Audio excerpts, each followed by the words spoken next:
This story is titled, My Stepsister Rejected My Gift at Our Family Celebration, calling it too cheap for her, making me realize how spoiled my parents made her.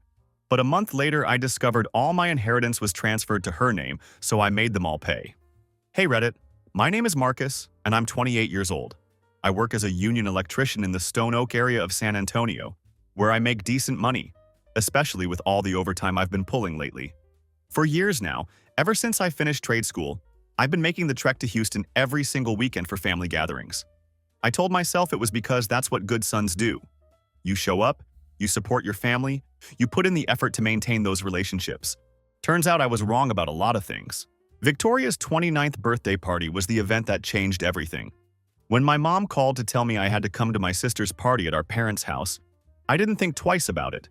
The drive from San Antonio took an hour and a half thanks to the usual weekend traffic. But I showed up with a gift like I always did. This time, it was an expensive leather bag that I knew Victoria had been wanting for months. The thing cost me 3 days' worth of wages after taxes, but I figured family is family, right? Their house hit me with that familiar smell of cheap outlet store candles the moment I walked through the door. Victoria's friends had already arrived, all of them dressed in matching Lululemon outfits, sipping mimosas and constantly posing for Instagram photos. My phone buzzed with a text from Connor asking if I was still planning to come to the Spurs game that evening. I texted back that I was stuck at the family thing, and he replied, "Thought you were done with that. Your call." When I walked into the living room, my dad actually acknowledged my existence, which was honestly pretty rare. He's one of those old-school guys who thinks showing any kind of approval will somehow make you soft or weak. So hearing anything remotely positive from him always felt weird and made me wonder what was going on. Looking back, I should have known something was up. This is the same man who spent my entire childhood acting like giving praise would turn me into some kind of weakling. Everything seemed to go fine during lunch. Dad complained about how much his blood pressure medication was costing him these days. Mom filled everyone in on the neighbor's messy divorce drama. And Victoria's husband Trevor tried to make conversation with me about real estate trends. This was pretty rich coming from a guy who I knew was about 6 months behind on his mortgage payments. Victoria kept checking her phone every 2 minutes like she was expecting some incredibly important call from the governor or something. Victoria's friends were the usual suspects. Suburban moms who genuinely seemed to think that driving a Range Rover somehow made them important or impressive. They spent most of their time talking about their kids' private school tuition costs and their upcoming trips to Cancun, casually dropping numbers like they were discussing the weather. Meanwhile, I still had wire dust under my fingernails from working a brutal 12-hour shift just yesterday. It struck me that these women probably spend more money on their weekly nail appointments than most people make in an entire day. Then came the moment everyone had been waiting for: gift time. I watched as Victoria opened presents from her friends, and every single item was expensive stuff from places like Nordstrom. There were spa certificates worth hundreds of dollars, designer purses that probably cost more than my monthly truck payment, and other luxury items that made my leather bag look modest by comparison. When she finally got to my gift, I was expecting at least a simple thank you for the leather bag I'd carefully selected and spent 3 days' wages on. Instead, she looked at it like I'd just handed her a bag of garbage straight from a construction site. "Seriously? A purse, Marcus?" she said, loud enough for everyone to hear. "I can literally see the discount sticker you tried to peel off." Her friend Brittany let out a snicker that reminded me of middle school bullying, and I felt my face start to burn with embarrassment. Victoria held up the bag like it was evidence in a court case, turning it around so everyone could see the tiny remnant of the price tag that I'd apparently missed when trying to remove it. The room had gone uncomfortably quiet except for the sound of someone's phone camera clicking. "My brother makes good money as an electrician," Victoria announced to the room. "And this is what he gets his only sister for her 29th birthday? I thought it would be an iPhone 14 Pro at minimum." I stood there watching my sister publicly mock the gift I'd spent a significant portion of my paycheck on, doing it right in front of her country club wannabe friends who had no idea what it was like to work with your hands for a living. These were women who spent more money on their weekly grocery runs at Whole Foods than I typically spent on food in an entire month. The leather bag was genuine. I'd specifically asked the sales guy to make absolutely sure it wasn't some knockoff before I bought it. "Victoria, maybe show some respect," I said, trying to keep my voice level. "That bag cost me $400. $400 for this knockoff, Marcus," she shot back without missing a beat. "I spend more than that on my weekly grocery bill at H-E-B. This is embarrassing." She tossed the bag aside like it was contaminated with something toxic, and that's when I realized this wasn't really about the gift at all. This was about Victoria showing off to her friends by publicly humiliating me. It was a classic power play. The same exact move she'd pulled back in high school when she told everyone I worked at Whataburger to pay for my car insurance. Anything to make herself look better at my expense. Victoria immediately turned to Dad, putting on her victim act like she'd spent years perfecting in childhood. She had this ability to flip the script and make herself look like the wronged party, no matter what she'd just done. My dad stood up from his recliner and pointed at me like I was 10 years old again, his face already showing that familiar anger that meant I was about to get lectured. "Marcus, your sister's right. You make good money now," he said, his voice carrying that tone of authority he'd used on me my whole life. "Stop being cheap with family." I couldn't believe what I was hearing. This was coming from the same man who made me pay rent at 16 because real men contribute to the household. The same guy who bought Victoria a brand new car for her 18th birthday while I had to finance my own used pickup truck with money from my part-time job. Now he was lecturing me about being cheap with family? I looked him straight in the eye, feeling years of frustration bubbling up. Number one, she got a perfectly good bag that cost me 3 days of wages after taxes. I'm not dropping another grand on an iPhone she doesn't need when she's already got a perfectly good phone. Dad's face went red like it always did when his beloved Spurs lost to the Lakers. "Don't argue with me in my own house," he snapped. "Your sister deserves better from you. If you can't buy it today, buy it tomorrow. That's final. If you want to spoil her, you go buy it yourself," I shot back. "I don't have extra money lying around for this nonsense." That's when Mom decided to chime in from her chair, not even bothering to look up from her crossword puzzle. "Marcus, we raised you better than this. You know what your obligations are to this family. Obligations. Like I'd signed some kind of contract at birth that nobody had bothered to show me. The same obligations that apparently didn't apply when I was working 2 jobs to pay for trade school, while Victoria got her college tuition handed to her on a silver platter. The same obligations that were mysteriously absent when I needed help getting started in life." Dad stepped closer to me, jabbing his finger at my chest like he used to do when I was 12 years old and had broken some arbitrary rule. "This family has given you everything and you give nothing back. Nothing," he said, his voice getting louder with each word. "We put a roof over your head for 18 years, fed you, clothed you, and this is how you treat us?" The room went dead silent. Victoria's friends were suddenly very interested in their phones, probably already texting their own friends about the family drama they were witnessing unfold in real time. Trevor sat there staring at his drink like the coward he always was whenever family tension started brewing. Only Victoria looked pleased with herself, standing there with her arms crossed and that satisfied smirk she wore whenever she felt like she'd won some kind of victory. Victoria walked over to where I was standing with this triumphant look on her face, like she'd just scored the winning goal in some twisted family competition. "Dad's absolutely right. You're selfish, Marcus," she said, her voice dripping with fake disappointment. "You make all that money and act like you don't owe us anything. It's pathetic." This was rich coming from the same sister who'd borrowed my car back in high school and returned it with an empty gas tank and a dent in the bumper that she never bothered to mention, let alone pay to fix. The same person who'd borrowed money from me countless times over the years, with promises to pay it back that never materialized. I turned to my mom, thinking that surely she'd be the voice of reason in this insane situation. "Say something, Mom," I said, hoping she'd step in and call out how ridiculous this whole thing had become. She finally looked up from her crossword puzzle, but instead of looking at me, she stared down at her hands and said quietly, "Your father and Victoria aren't wrong, honey." That was it. My own mother had just sided against me over a phone. The woman who'd raised me, who supposedly loved me unconditionally, had just thrown me under the bus because I wouldn't spend $1,000 on an unnecessary iPhone for my spoiled sister. I stood up and grabbed my keys from the coffee table, feeling like I needed to get out of there before I said something I might regret. Trevor tried to play peacekeeper with some weak comment about how family always manages to work things out in the end, but I didn't even bother responding to him.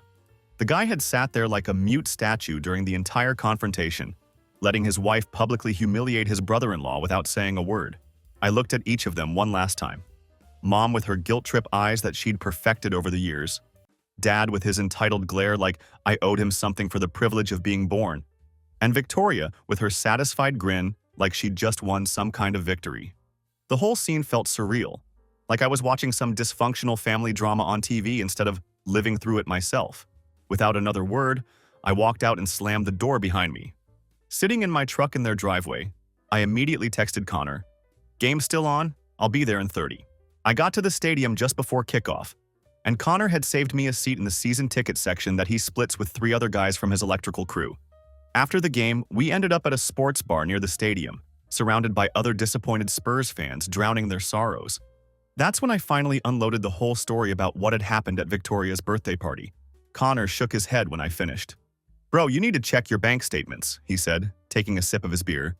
"How much have you actually given these people over the years?" It was a good question, and one I realized I'd never really thought about seriously. I'd never actually added it all up to see the bigger picture. That night, I sat in my apartment and opened up my banking app on my laptop, determined to get some answers. Dad's words kept echoing in my head. "This family has given you everything, and you give nothing back." If I'd really never contributed anything to this family, then I would have accepted that criticism. But as I started digging through the numbers, a very different story began to emerge. I remembered my very first paycheck after trade school graduation. Dad had demanded that I treat the whole family to dinner at Red Lobster because it was tradition to celebrate someone's first real job. Victoria and Dad had ordered the most expensive items on the menu: lobster tails, premium steaks, the works. Meanwhile, I was paying for all of it with money I desperately needed for the security deposit on my first apartment. But that was just family, right? Since I turned 18, I'd been covering all my own expenses without any help from them. College application fees, SAT prep courses, even my high school graduation cap and gown, all came out of my own pocket. I got into the electrician apprenticeship program entirely on my own merits through the union hall. But when I told my parents about this major achievement, instead of congratulations, Dad's response was, "About time you started earning your keep." Why couldn't they help me get started in life like other parents? Because they'd apparently loaned all their savings to Victoria for some boutique clothing store venture that lasted exactly 8 months before going under.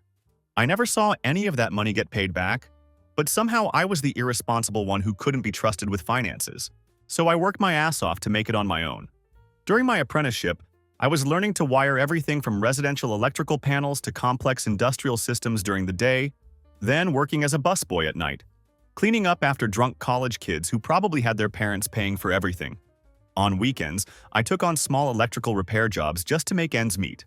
My hands were constantly calloused, my back ached from the physical labor, and I went 4 years with virtually no rest, no social life, and definitely no dating. Not once during this entire period did my parents ask if I was okay or if I needed anything. They never noticed the electrical burns on my arms from learning to work with high-voltage systems. The electrical apprenticeship was brutal. 12-hour days working with dangerous equipment, constant risk of serious shock and burns, hands shaking from exhaustion by the end of each day. After those marathon shifts, I'd still have to go work nights mopping floors at an office building just to afford rent in a sketchy studio apartment. Just 2 months after that first paycheck dinner at Red Lobster, Mom called asking for $1,500 to help cover Dad's emergency room visit. Turned out it was just acid reflux, nothing serious. But I sent $2,000 anyway because I wanted to make sure they were covered. I even took a day off work, losing pay, to drive him to his follow-up appointments when he had pneumonia later that year. Mom called it a loan at the time, but she never brought up repayment again. When Dad's construction job laid him off during the 2020 economic slowdown, I overheard Mom on the phone with her sister, crying about how they couldn't cover their monthly expenses anymore. I didn't wait for them to ask. I just started sending $500 every month without being prompted. I set up automatic transfers from my checking account so they wouldn't have to worry about it. I did that faithfully for 3 straight years, which comes out to $18,000 total. But the automatic monthly payments were just the beginning. I constantly found myself bailing Victoria out of various financial emergencies. There were car payments when she couldn't make them, an apartment deposit when she needed to move, and even her share of Mom's 60th birthday cruise that she claimed she couldn't afford. That cruise contribution alone was $4,000. Then, about 3 years ago, she came to me with this big pitch about starting a coffee shop. She needed $15,000 to get it off the ground, and I figured maybe this time she'd actually make something work. The coffee shop folded within 6 months, and every penny of that money vanished with it. As I went through my bank records that night, I kept finding payments I'd completely forgotten about. Victoria's kids' birthday parties where I was somehow expected to bring expensive gifts because Uncle Marcus makes good money. Christmas celebrations where I ended up buying everyone's presents because, as Mom would say, you make the most money in the family, so it makes sense.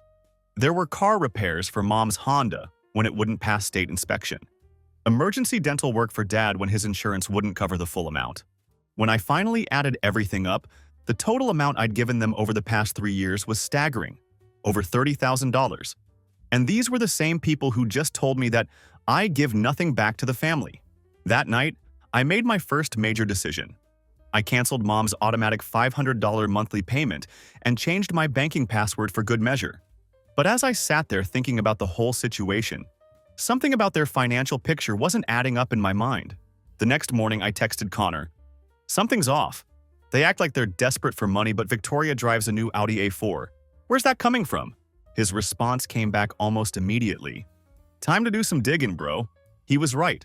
The math didn't make sense at all. Trevor made maybe $65,000 a year, working at some mid-level position, and Victoria worked part-time at a dentist's office, answering phones and scheduling appointments.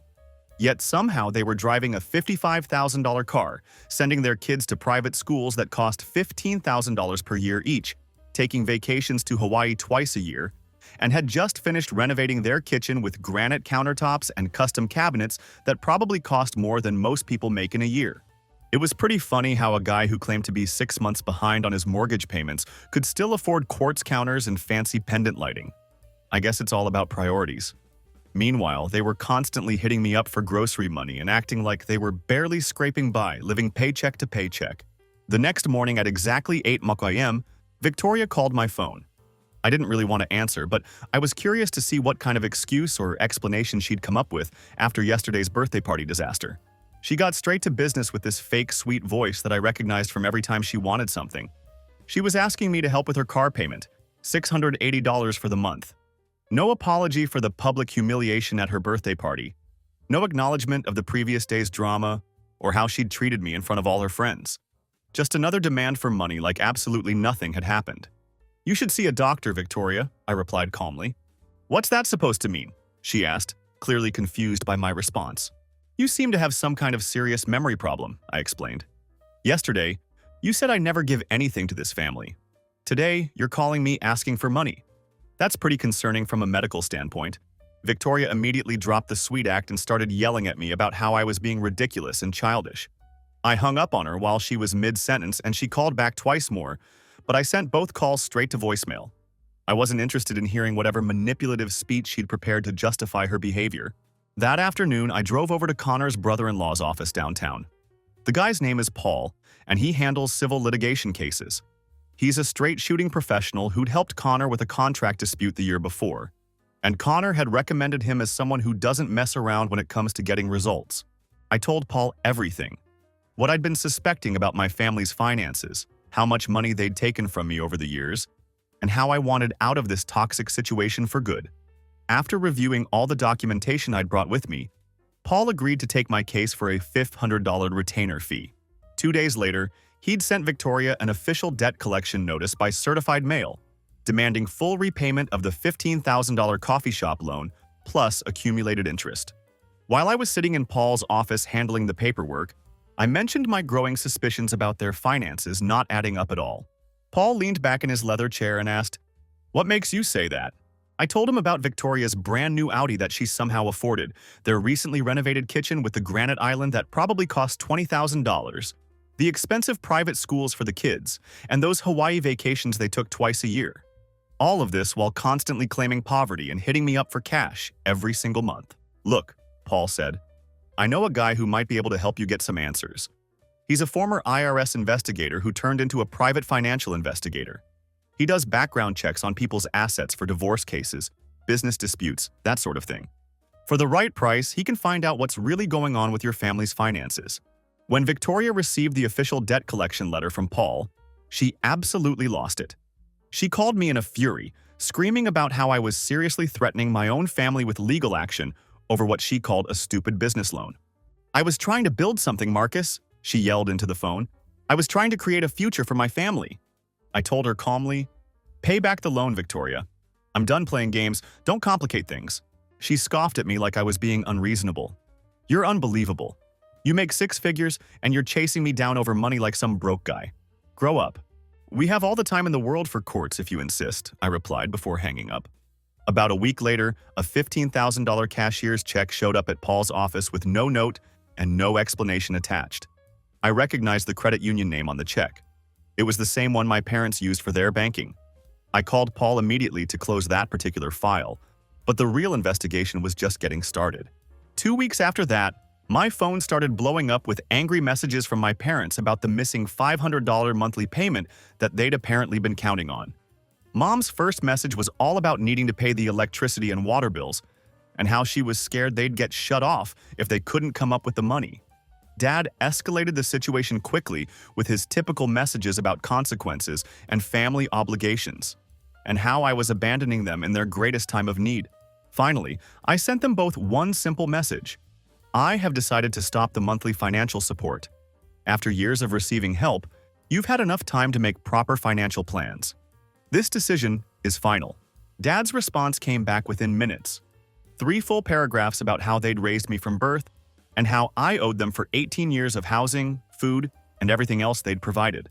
Mom followed up with her standard guilt trip routine about responsibility and family loyalty, and how deeply disappointed she was in the son they'd raised to be better than this. Meanwhile, Paul's contact was working on building a comprehensive financial profile of my family. The first report came in about a week later, and what I saw when I read through it made my blood absolutely boil.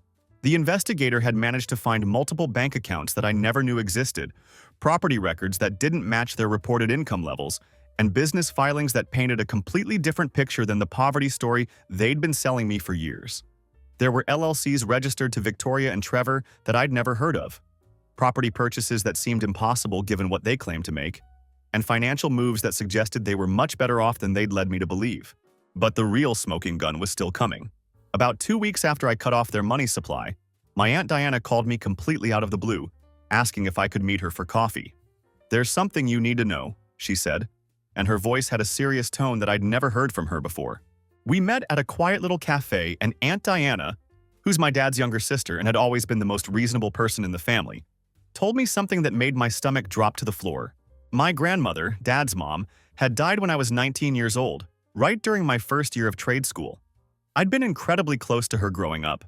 She was one of those sweet old ladies who used to slip me $20 bills when my parents weren't looking and tell me to buy something just for you, sweetheart.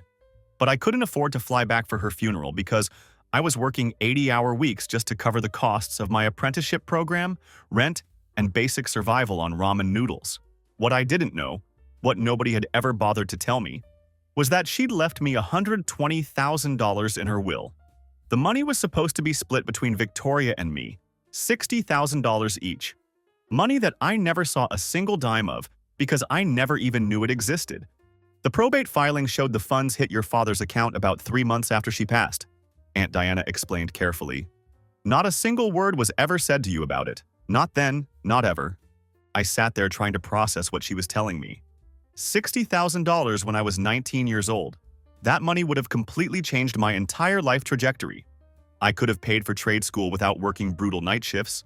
I could have gotten a decent apartment instead of that roach-infested studio with the broken air conditioning. I could have bought reliable transportation instead of that piece of junk pickup truck that broke down every other month and left me stranded. Your father was the executor of the estate, she continued. I always just assumed he'd given you your share eventually, you know? But at the barbecue last weekend, your mother let it slip that they'd invested it for you, because you weren't responsible enough to handle that kind of money at 19. And Victoria told me she deserved the full amount anyway because she had kids to think about. And you were just a single guy with no real responsibilities. My hands were literally shaking with rage as I sat there, absorbing what Aunt Diana had just told me. They'd stolen my inheritance and somehow convinced themselves they were doing me a favor by keeping it from me. The audacity was mind-blowing. I called Connor immediately after leaving the cafe and told him everything Aunt Diana had revealed about the stolen inheritance. My buddy Jason works at First Security Bank downtown, he said. He might be able to help trace where that money actually went, if you want to get serious about this whole thing. 3 days later, I found myself sitting in a different coffee shop with Jason, a sharp guy in his early 30s with a finance degree, and access to banking databases that I couldn't touch as a regular person. This is completely off the books, he warned me. But what they did to you sounds seriously messed up. If your aunt's right about those probate records, there should be a clear paper trail somewhere. What Jason discovered over the next week made my blood boil all over again. There was indeed a detailed paper trail from the probate court showing Dad as the executor of my grandmother's estate. He'd received the full $120,000 in July 2015 and was legally supposed to distribute it according to Grandma's wishes within 90 days of receiving it. Instead, there were transfers to their personal accounts, money that went directly to fund Victoria's failed boutique venture, and a significant chunk that served as a down payment on some property investment. They'd stolen my inheritance and then had the absolute nerve to act like I was the one who owed them something. The timeline was crystal clear when Jason laid it all out for me. Grandma died in March 2015. Dad received the inheritance money in July of that same year. By August, Victoria had mysteriously come up with enough cash to put a down payment on her first condo.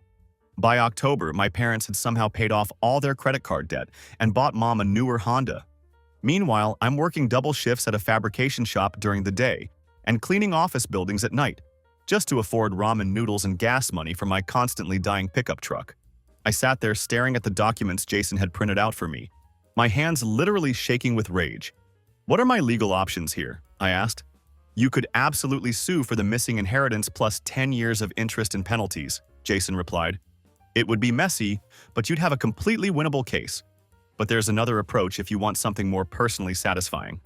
Over the next week, Jason and Connor helped me lay out a comprehensive plan. This wasn't just about getting my money back. This was about exposing them completely to the extended family and cutting them off permanently from their primary source of income. "You'll need patience for this," Connor warned me. "This isn't something you can rush. You've got exactly one shot to do this right, so we need to make sure every detail is perfect." The next day, Mom called again about the missing $500 monthly payment, her voice full of fake worry about how they were struggling to make ends meet. This time, I answered with a completely different approach than she was expecting. I told her I'd been doing a lot of thinking about what she and Dad had said at Victoria's birthday party. That family should always help each other, and that maybe I had been selfish and immature about the whole situation. I was ready to start sending the monthly money again next month, and I wanted to apologize for how I'd acted at Victoria's party. Mom sounded relieved, almost giddy with excitement. "I'd always been such a good son when I put my mind to it," she said. "Family was everything, and she was so proud that I'd come to my senses." "Actually," I said, "I've been doing really well at work lately. Got promoted to lead electrician on the new Amazon warehouse project. I'm even thinking about helping Victoria with the kids' school tuition next year if she needs it." The bait was officially set. Over the next 3 months, I played the role of the repentant son absolutely perfectly. I sent a few $100s here and there as gestures of good faith, showing up at Sunday dinners acting contrite and apologetic for my previous behavior. I listened to Dad's long lectures about family responsibility without arguing back or defending myself. I even brought flowers for Mom on random occasions and expensive wine for their anniversary celebration. All while Jason quietly documented every single account, every asset, and every financial move they'd made with my stolen inheritance money over the past decade. When the full investigative report finally came in, it was somehow even worse than I'd imagined. They hadn't just stolen my inheritance and spent it on random things. They'd been incredibly strategic about it. They'd leveraged my $60,000 to buy rental properties in Houston under an LLC that was registered to Victoria and Trevor. These weren't just any properties either. They were 4 single-family homes in decent Houston neighborhoods, each bringing in between $400 and $2,000 per month in rental income. The rental properties were the smoking gun I'd been looking for. My family was making more money from my stolen inheritance than most people make at their regular day jobs. About $7,000 monthly in total rental income. And they were still hitting me up for money every month, acting like they were barely surviving and couldn't make ends meet. The time had come to spring the trap I'd been carefully setting for months. Memorial Day weekend arrived, and Aunt Diana was hosting her annual barbecue like she did every year. The whole extended family would be there. Uncles, cousins, grandparents on Mom's side. It was the perfect audience for what I had planned. I arrived with Connor, who knew the full plan and was there for moral support, and I also brought Jason, who I introduced as a friend from work. What nobody else knew was that Jason had copies of all the financial documents locked in his truck, ready to be distributed when the moment was right. The barbecue was in full swing, with everyone enjoying the warm weather and catching up on family news, when I stood up from the picnic table and tapped my water bottle to get everyone's attention. "I'd like to make a toast," I said loudly enough for everyone to hear. Everyone raised their drinks expectantly, thinking this was going to be some heartwarming family moment. Mom and Dad were beaming from their lawn chairs, probably thinking they'd successfully brought their cash cow back into the fold after months of good behavior on my part. To family, I continued, looking around at all the faces. You know, family is supposed to be about honesty, trust, and looking out for each other. So I wanted to share something I recently discovered that I think everyone should know about. I pulled out a folder that I'd prepared and started handing copies of documents to key family members. Aunt Diana, Uncle Tom, my grandfather on mom's side, and a couple of cousins who'd always been decent to me over the years. These are financial records showing exactly what happened to Grandma Ella's estate after she passed away 11 years ago, I said, keeping my voice steady and matter-of-fact. Specifically, what happened to the $120,000 she left to Victoria and me in her will. I watched as the color drained from Dad's face like someone had just pulled a plug. Mom started fidgeting nervously with her napkin, like she always did when she got caught in a lie. Victoria stood up from her chair, but her husband Trevor quickly grabbed her arm and pulled her back down, probably sensing that making a scene would only make things worse. Uncle Tom flipped through the pages I'd handed him, and his expression got darker and more disgusted with each document he read. Then he looked up at Dad with pure disgust written all over his face. "Ron, you stole from your own son," he said, his voice carrying a mixture of shock and anger. Dad immediately went on the defensive, standing up from his lawn chair with his chest puffed out like he was ready for a fight. "It wasn't stealing," he said loudly, trying to project authority to the whole gathering. "We were managing his portion until he showed some maturity. Given how he's been acting lately, we made the right call." "Managing it?" I cut in, staying completely calm despite the adrenaline pumping through my system. "While I was working 80-hour weeks to pay for trade school and living on ramen noodles, you were using my inheritance to fund Victoria's failed boutique and buy rental properties." I handed out more documents that Jason had meticulously prepared for this moment. "Here's the LLC filing for Houston Holdings, owned by Victoria and Trevor. And here are the property records for 4 rental houses purchased with my inheritance money. Houses that generate about $7,000 a month in rental income." The backyard fell completely dead silent except for the sound of the neighbor's lawnmower running 3 houses down. Even the kids stopped playing their games to stare at the adults and try to figure out what was happening. Victoria finally exploded, jumping up from her chair like she'd been hit with an electric shock. "You had no right to investigate us," she yelled, her voice getting higher with each word. "This is invasion of privacy. We're family, not criminals. How dare you embarrass us like this?" Jason spoke up calmly from where he was standing, his professional demeanor cutting through Victoria's hysteria. Actually, as the legal beneficiary of the estate, he had every right to investigate. And as executor, your father had a fiduciary duty that he clearly violated. More silence. You could literally hear a pin drop in that backyard. But I wasn't done yet. "For 3 years, you've taken $500 a month from me while crying poverty and making me feel guilty for not giving back to the family. All while sitting on my stolen inheritance and the income it's been generating for a decade." Dad stood up, his face turning purple with the kind of rage I remembered from my childhood. He started jabbing his finger at me across the yard like he wanted to physically fight me. "Everything we did was for this family," he yelled. "We don't owe you explanations for our financial decisions. You're an ungrateful brat who's never appreciated anything we've done for you." Uncle Tom, who'd been reading through all the documents carefully, stood up and pointed right back at Dad with equal intensity. "Sit down, Ron. You've done enough damage for one lifetime." I looked around at my relatives, cousins, aunts, and uncles who'd known me since I was a little kid. "I'm not here to ruin Diana's barbecue," I said. "I just wanted everyone to know the truth before I cut ties with them permanently. I'll be filing suit next week to recover my inheritance plus 10 years of interest." Victoria grabbed her purse and was practically spitting with anger at this point. "This is all nonsense," she said, her voice shaking. "You're destroying the family over money that isn't even yours anymore. Grandma would be ashamed of you for causing this drama. Grandma would be ashamed of people who steal from her grandson and then lie about it for 11 years, I replied, still maintaining my calm tone as I turned to leave with Connor and Jason. Aunt Diana suddenly grabbed my arm before I could walk away. "No, Marcus, you stay and enjoy the barbecue. The ones who should leave are those who've been stealing from you." She turned to face my parents and Victoria with fire in her eyes. "You 3 should be ashamed of yourselves." Victoria stormed past me toward their car, practically screaming that I shouldn't expect any of them at my wedding or funeral. Trevor followed behind her like a whipped dog, not making eye contact with anyone, and clearly just wanting to get out of there as quickly as possible. My parents slunk out behind them, with Dad muttering under his breath about disrespectful kids these days, and Mom sobbing dramatically about how I'd ruined everything and destroyed the family. The rest of the family stayed at the barbecue, and for the first time in years, I actually enjoyed a family gathering. Without the toxic presence of my immediate family, the atmosphere completely changed. People were coming up to me, expressing their shock and support for what I'd been through. The family gossip network absolutely exploded that evening. Cousins I hadn't heard from in years were calling to express their shock and offer their support. Apparently, Dad and Victoria had been bragging about their smart investments and business success to extended family members for years, never once mentioning where the startup capital had actually come from. They'd been taking credit for their financial achievements while keeping the stolen inheritance a complete secret.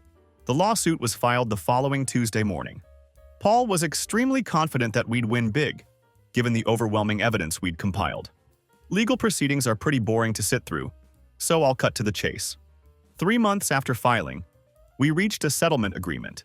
They would pay back my full inheritance plus 11 years of interest calculated at 6% annually, which totaled just over $190,000.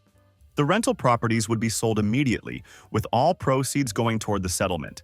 If they couldn't pay the full amount within 90 days, I'd get liens placed on their personal property, including their house and cars. My parents and Victoria tried absolutely everything to fight the lawsuit. They claimed they'd invested the money for my benefit and that I should actually be grateful for their financial management. They said I'd verbally agreed to let them use the money during some conversation that I definitely never had. They even tried to claim that I'd been mentally unstable at 19 and couldn't manage my own finances responsibly. Their lawyer was some bargain basement guy who specialized in personal injury cases, not estate law. He was clearly out of his depth. Meanwhile, my attorney had 20 years of experience specifically with inheritance disputes and came with stellar references from half the judges in Bexar County. None of their ridiculous excuses worked in court. The paper trail was simply too clear and comprehensive. Probate court records, bank transfers, property purchases, LLC filings. Everything was documented down to the penny by investigators who knew exactly what they were doing. During the depositions, Victoria cried like it was her full-time job, saying she never meant to hurt me and had just assumed Dad had handled everything legally. Dad sat there stone-faced, claiming he'd done nothing wrong and had every right to manage family money as he saw fit. Mom tried her standard guilt trip approach, saying they were just trying to protect me from myself and my own poor financial decisions. It was funny how protecting me looked exactly like robbing me blind and then lying about it for over a decade. The mediator looked absolutely disgusted by the whole situation.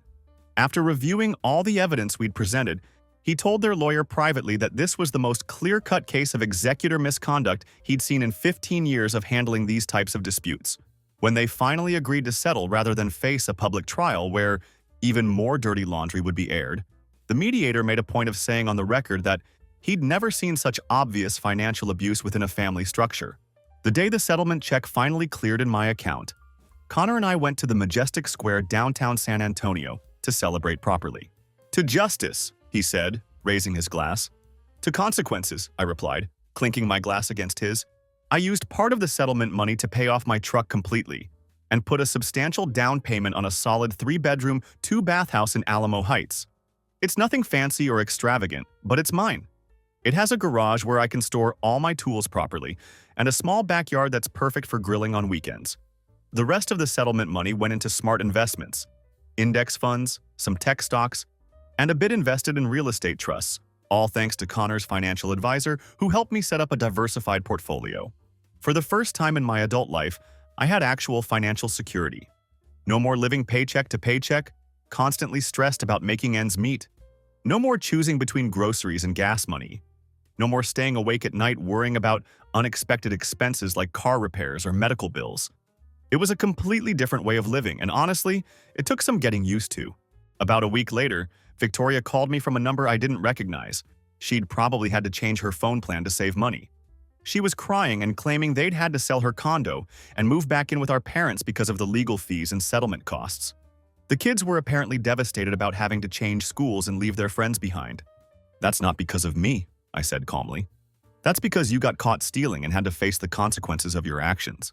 She tried to play the family card, asking if I could find it in my heart to forgive them for their mistakes. The kids were asking why Uncle Marcus wouldn't talk to them anymore, she said. Couldn't I think about the children and how this was affecting them? Forgiveness doesn't mean you get to avoid consequences for stealing, I told her. Maybe you should start by paying back all the other money you took from me over the years, beyond just the inheritance. She immediately stopped crying, and her voice went completely cold. "You're a selfish person, Marcus, and you always have been," she said with real venom. "No wonder no one ever sticks around you for long." Then she hung up on me. Dad tried next, leaving a long, rambling voicemail about how I destroyed the family and turned everyone against them over money. He went on about how I'd embarrassed them in front of the whole extended family and completely ruined their reputation in the community. I deleted the message halfway through because I'd heard enough of his victim complex to last a lifetime. Mom sent me a lengthy email about how they'd only been trying to protect me from myself and how they knew I wasn't good with money when I was younger and would have just wasted the inheritance on stupid things. She ended the email with, "A real son would understand that we did this out of love." Out of love. Right. The extended family sided with me entirely, which was honestly surprising given how much influence my parents usually had over family opinions. Aunt Diana actually went so far as to change her will to completely disinherit my father, telling him in front of witnesses, "If that's how you treat your children's inheritance, I'm not leaving you a dime of mine." Uncle Tom started inviting me to his monthly poker games with his work buddies, which was something he'd never done before. Turns out he'd never really liked Dad much anyway. He'd always thought Dad was a bully who treated his kids more like employees than family members. My cousins included me in their group chat for the first time in years, and it was nice to feel like I actually belonged somewhere in the family structure. The rental properties sold quickly in Houston's hot real estate market, generating enough cash to cover the full settlement amount plus their legal fees. Justice served with interest, literally. A year later, my life looks completely different in all the best ways. Buying the Alamo Heights house with cash down got me an excellent mortgage rate, and the investment has been solid. I got promoted to foreman, which means I'm now leading an 8-man crew on major commercial construction projects. The promotion came with a $15,000 raise and comprehensive benefits that actually cover what I need. My girlfriend Lindsay moved in about 6 months ago. She works as a nurse at University Hospital and deals with enough drama there that she genuinely appreciates having a peaceful home life to come back to. She's good people, pays her own bills, doesn't expect me to bankroll her lifestyle, and actually contributes to household expenses without being asked. We split everything down the middle like actual adults should. It's refreshing to be in a relationship with someone who doesn't see me as a walking ATM. The house has been a solid investment too. Property values in Alamo Heights keep climbing steadily, and I've been fixing things up in my spare time. I built a new deck, updated the bathroom with modern fixtures, and refinished the hardwood floors myself. Turns out all those years of construction work taught me a lot more than just electrical systems. As for my parents in Victoria, there was complete radio silence for months after the settlement was finalized. Then last week, they showed up at my house completely unannounced on a Saturday morning. Lindsay and I were loading up the truck for a fishing trip with Connor and his wife when they arrived at 7:30 a.m. I saw them through my Ring doorbell camera. My parents, Victoria, and her husband Trevor, all standing on my front porch looking uncomfortable. Felt like someone had dumped ice water down my spine. A year of complete silence. And now they show up unannounced at my door like nothing had happened. I decided to answer the door, not because I wanted any kind of reconciliation, but because I was genuinely curious what type of crisis had finally brought them crawling to my doorstep after all this time. As soon as I opened the door, Mom immediately started with her victim voice, saying they needed to talk about working things out as a family and putting the past behind us. I interrupted her before she could really get rolling with her prepared speech. "Sorry, you've got the wrong address," I said, and then closed the door firmly. They rang the doorbell several more times, then started knocking persistently. I ignored it all completely. Lindsay came out of the bedroom asking who was at the door, and I told her, "Nobody important. Let's get going before Connor thinks we bailed on them." They finally left after about 10 minutes of trying to get my attention. I watched them shuffle back to their car from my Ring camera feed, desperation captured in perfect 1080p HD. I found out from a cousin later that week that they're struggling financially now that their scheme has collapsed. The rental income is completely gone since the properties had to be sold. Victoria's husband got laid off from his position at the insurance company, and they've burned through most of their remaining savings trying to maintain their expensive lifestyle. Dad's Social Security doesn't come close to covering their mortgage payments, and Mom never worked long enough to qualify for much of anything. So they came to my door to ask for another loan. After everything they'd done, stealing my inheritance, lying about it for 11 years, using me as their personal ATM whenever they needed cash, they still thought they could show up at my door with their hands out, expecting me to bail them out of their latest financial crisis. I spent that weekend fishing with Lindsay, Connor, and his wife. We caught enough base for a proper Sunday night cookout around the fire pit, and it was exactly the kind of peaceful weekend I'd never been able to enjoy when I was constantly stressed about family drama and financial obligations. When I told Lindsay about the doorstep visit from my family, she asked me, "Do you feel bad about shutting the door on them?" I didn't hesitate with my answer. Not even a little bit. Some people say that family is everything, that blood is thicker than water, and that you should always forgive and support your relatives no matter what they do.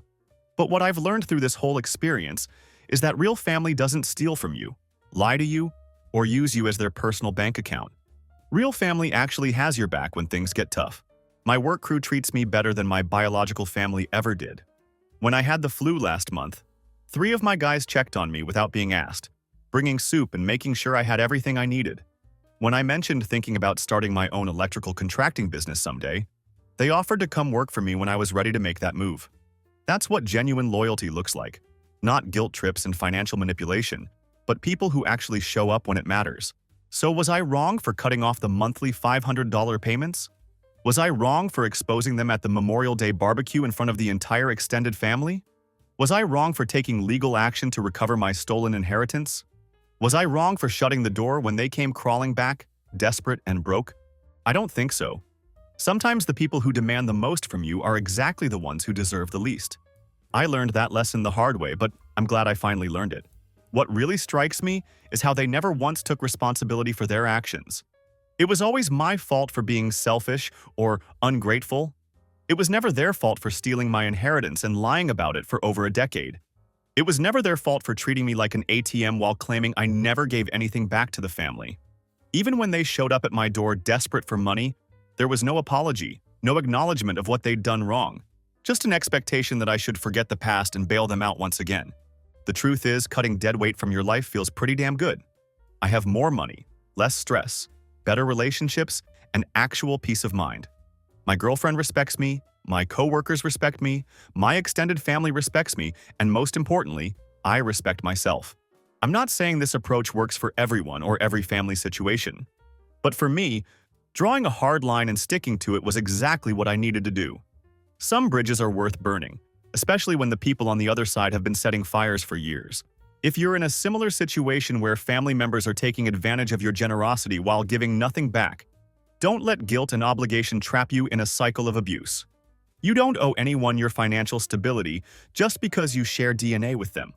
Sometimes the most loving thing you can do for yourself is to walk away from people who refuse to treat you with basic respect and decency. That's my story, and I'm sticking to it. No regrets.